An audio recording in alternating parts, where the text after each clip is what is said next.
Galera, é o seguinte, se olharmos para como tudo foi sendo feito na 7ª geração do lado da Sony junto ao impacto que o seu console desse período tem nos dias de hoje, podemos dizer que para ele ficar ao lado do PlayStation 2 em nível de importância, não custa muito. Mas calma, eu sei que o PS2 é intocável e teve papel fundamental na indústria, e por isso eu vou explicar o que eu quero dizer com essa afirmação e também o que nós vamos aprender com o PlayStation 3 no vídeo de hoje. Quando me refiro ao impacto causado pelo console, é que ele teve feitos tão únicos que isso por si só já tem um peso imensurável em toda a sua história. Foi nele que tivemos a vasta popularização dos jogos de narrativa, por exemplo. Lembra de Heavy Rain e Beyond Two Souls? Então, esses acontecimentos tiveram um impacto grande o suficiente para influenciar em como as gerações seguintes da Sony poderiam se comportar e também para definir muito da sua estratégia em diversos exclusivos. Afinal, a gente sabe que muitos desses exclusivos têm um foco massivo na trama e no desenvolvimento da narrativa em si. Só que esse impacto fica ainda maior quando notamos que algumas dessas experiências não conseguiram ser levadas para frente diante do que o PS3 fez e muito menos replicadas, mesmo que se houvesse uma tentativa de fazer isso. Por isso, é nesse ponto de importância que eu quero chegar, porque parece que o console, mesmo com todo esse peso, não conseguiu dar conta de tudo que ele gostaria de fazer. E descobrir que experiências são essas que ele não conseguiu rodar e por que elas não deram certo em uma plataforma tão ambiciosa em todos os sentidos, é o nosso objetivo no vídeo de hoje. Um objetivo que vamos entender claramente com um caso específico, mas para chegar nele tem um histórico a ser discorrido antes. Mas claro,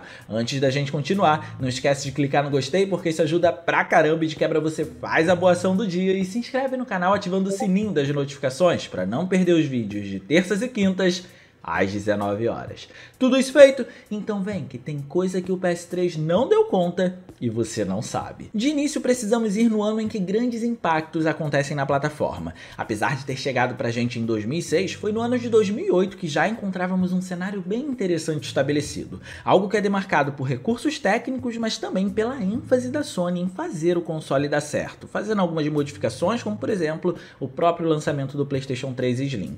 Então, é nesse período que já encontramos apostas estabelecidas e novas que passam a surgir. Só que entre um e outro, também tivemos algumas experiências únicas e uma delas. Mas antes, sabia que você pode comprar a raríssima assinatura de 12 meses da Xbox Live Gold por R$ 199, parcelar a sua compra e ainda ganhar R$40 em créditos de graça para gastar com o que você quiser na live? Isso só é possível graças aos hypados no aniversário do Hype. No aniversário do Hype, você também vai encontrar o Game Pass Ultimate de 3 meses por R$ 134 e ganhar R$ 25 de brinde e muitas outras assinaturas e até gift cards promocionais. Ah, e para trazer ainda mais facilidade, tem diversos jogos da Microsoft com promoções imperdíveis para você aproveitar e nem os usuários de PC ficaram de fora dessa, contando com até 90% de desconto em uma lista imensa de jogos. Mas corre, porque as ofertas são por tempo limitado. E não esquece da promoção dos gift cards da PSN também, para renovar a sua PS Plus de 12 meses por R$ 189. Tudo isso você pode parcelar, pagar no Pix e até no boleto. Então clica no meu link fixado aqui nos comentários para você aproveitar tudo isso. É Linger in Shadows. Esse é de longe um dos casos mais curiosos e impressionantes que o PS3 tentou executar em sua forma mais plena. E digo tentou porque no fim só parte disso foi conseguido. Para começar, chamamos isso de experiência, porque na verdade não se trata de um jogo necessariamente, mas sim de uma espécie de cinemática em que o console está rodando em tempo real, resultando em ele estar executando tudo com o uso do seu próprio hardware. E como no ano de 2008 todos os objetivos técnicos da geração já estavam estabelecidos, Linger in Shadows conseguiu fazer todos eles muito bem. Só que ele parecia almejar algo maior, algo que ia além. Presta atenção. Alcançar os objetivos técnicos era o mínimo, já que a demonstração queria exibir do que de fato o PlayStation 3 era capaz. Só que nem tudo aconteceu como era para ter acontecido, ao que tudo indica ao menos. Nessa época, já sabíamos que a Sony queria investir no 1080p com o seu console, e isso não era uma tarefa fácil, mas independentemente disso, ela conseguiu de certa forma com essa experiência. Só que a atuação dessa qualidade de pixels aqui é tão interessante quanto o fato dessa cinemática nunca ter se tornado um game propriamente dito. O 1080p era considerado apenas para elementos gerais, como objetos nos cenários e efeitos mais comuns. Quando havia alguma superfície mais ambiciosa em nível de detalhes, essa resolução caía para 720p e por vezes até para menos, para poder conseguir ser renderizada. E é agora que as coisas começam a ficar interessantes. Antes de falar dessas superfícies, podemos destacar efeitos revolucionários de física como a formação de nuvens em movimento e a própria direção de arte que consegue sustentar bastante coisa. A formação das nuvens em si é de um padrão que é difícil de ser visto até é hoje em dia, e no caso da direção de arte, ela é o que na verdade sustenta a beleza dos elementos do ambiente que estão em 1080p, os impedindo de serem feios. E eu vou explicar. Parece que o que acontece aqui é que essa geometria, para ser trazida nessa alta resolução, precisou ter muito menos detalhes do que o foco da demonstração, que são as criaturas. Isso justifica o 1080p sendo possível nelas e atuando como concessão para esses animais receberem ênfase técnica.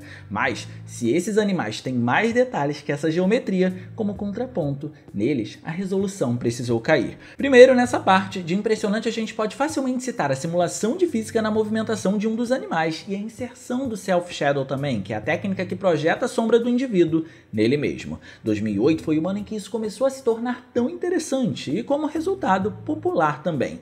E essa demonstração, junto a diversos outros games desse mesmo ano, deixam isso claro. Parece que todo jogo que tivesse um desenvolvimento que era valorizado queria deixar claro para o jogador que seus personagens tinham Self-Shadow. E era realmente uma técnica muito bonita para aquele período e inovadora. Além desses elementos, o sistema de pelagem de uma das criaturas também impressiona, mesmo que não se tenha uma renderização de pelos avançada para poder representá-los individualmente. E por isso, mesmo com essa ausência de uma técnica tão futurista para a época, temos um peso considerável para o hardware executar essas tarefas, porque nessa esfera é tudo nitidamente detalhado e esses detalhes são levados ainda a uma criatura de tamanho um tanto colossal, o que demanda ainda mais, óbvio. Para poder manter isso tudo, então, essas criaturas, comparativamente com o cenário em que elas estão habitando, têm mais serrilhados que todo o resto da geometria, entregando a baixa resolução nelas, começando esse a ser o primeiro caso impossível no PlayStation 3 que a gente vai ver. Aqui, claramente se vê que o objetivo era entregar muito mais detalhes em tudo,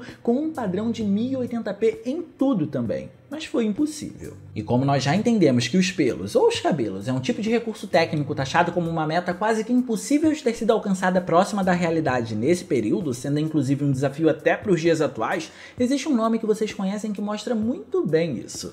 O nome é Turico. Calma, esse é um nome familiar para vocês, mas não como o nome de um jogo, e a gente vai chegar lá. Indo para um pouco antes do ano de 2008, em 2007 tivemos a apresentação de um projeto chamado de Projeto Turico, e pouco se sabia sobre ele. Basicamente, era um projeto que estava tendo o PlayStation 3 como alvo, seria exclusivo e teve uma demonstração do que se pretendia alcançar com uma nova geração naquela época. E o que demonstraram foi algo tão ambicioso que só o PS5 atualmente foi capaz de executar com fluidez na performance, mostrando que o hardware daquela época não daria conta de executar o projeto em sua forma plena, e só o PS5 conseguiu dar vida a isso. O projeto tinha recursos avançados para o seu período, como profundidade de campo com a aplicação de motion blur no desfoque para poder fazer um desfoque muito melhor do que o que era visto comumente, e a física realista inserida em diversos elementos, deixando tudo extremamente orgânico e muito natural.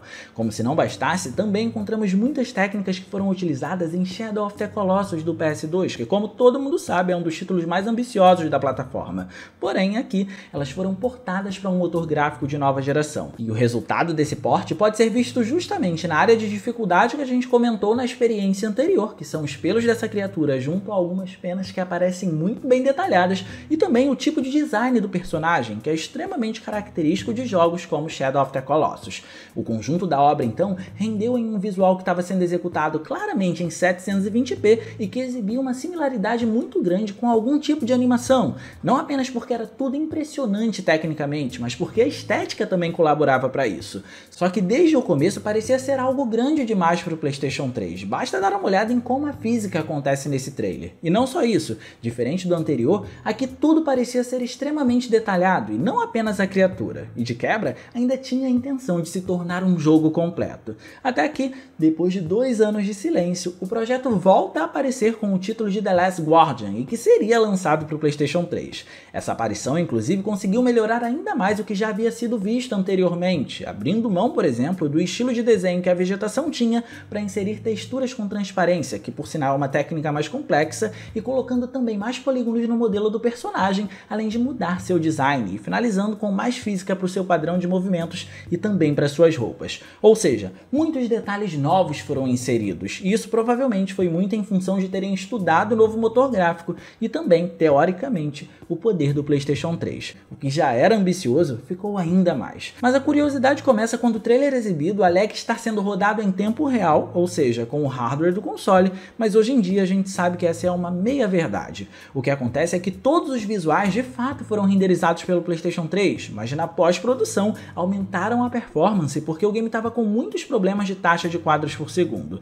E isso não podia ser exibido obviamente, afinal ia depreciar a imagem do console, e a ideia não era essa definitivamente, especialmente quando se trata da Sony. Digamos que a dificuldade nesses núcleos técnicos foi o suficiente para fazer com que o game fosse adiado por cerca de 9 anos e fosse lançado só no PS4, e mesmo nele não teve o auge da sua performance pretendida. The Last Guardian então, por tanta demanda técnica apresentada só nesses trailers, porque a gente sabe que o game final vai muito além disso, mostrou que era tudo demais para o PS3. Talvez o mix de renderização de pelos e penas junto da física aplicada ao mundo do jogo tenha demandado muito do hardware daquela época. Afinal, mesmo não sendo um jogo realista, ele impressiona até hoje, e um jogo não precisa ser necessariamente realista para poder ter recursos técnicos impressionantes. E como já falamos de realismo, a gente pode chegar no ponto mais alto desse vídeo, em um momento em que fomos praticamente enganados pela Sony com o trailer surpreendente de Killzone 2. Aqui inclusive já podemos começar revelando a cereja do bolo.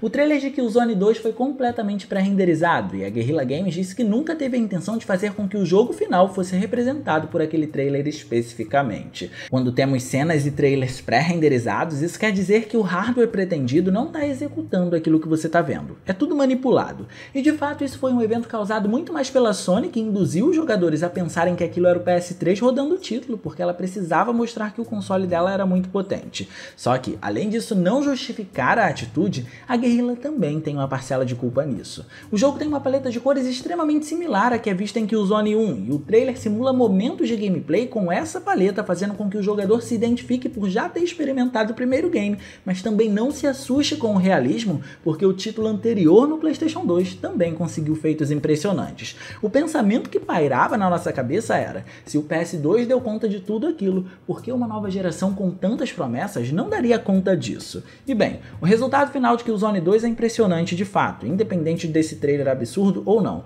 Um dos títulos mais incríveis da sua geração e se mantém bonito até hoje em dia. É um jogo que envelheceu bem e a verdade precisa ser dita. Mas vamos combinar, nada comparado ao número exacerbado de polígonos que os personagens têm nesse trailer. Seus contornos eram simplesmente perfeitos no arredondamento, parecia uma captura humana de fato. Não só isso, ainda dá pra perceber que suas expressões faciais eram muito mais detalhadas, considerando mais áreas do rosto, tornando tudo mais imersivo e, por que não, emocionante também.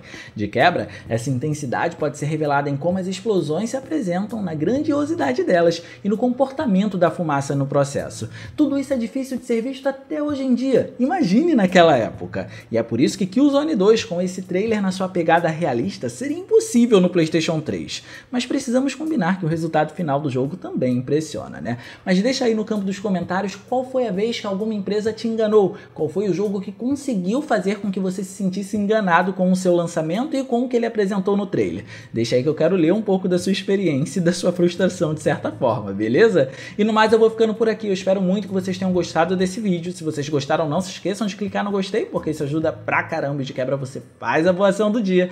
E se inscreve no canal ativando o sininho das notificações para não perder os vídeos de terças e quintas às 19 horas. Minhas redes sociais vão estar aparecendo por aqui se vocês quiserem trocar uma ideia, sou todo ouvidos. Era isso, um grande abraço e a gente vai se ver na próxima.